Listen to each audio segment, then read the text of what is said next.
As time deepened their wisdom, Sonam and Lobsang prepared to entrust their teachings. The younger monks, ready to inherit knowledge, watched with earnest eyes.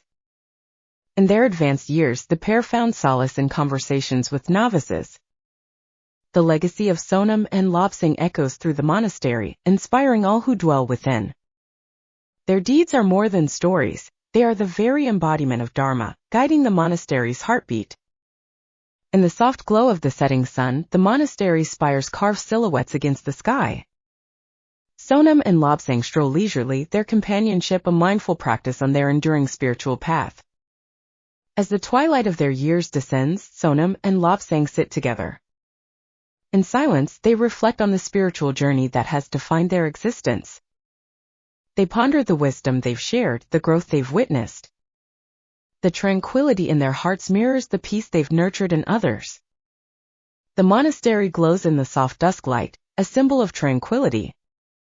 Inside, the community gathers, each person carrying a candle. Their faces solemn yet peaceful as they stand in tribute. The flickering flames illuminate handwritten scrolls, Sonam and Lobsang's teachings scribed on them.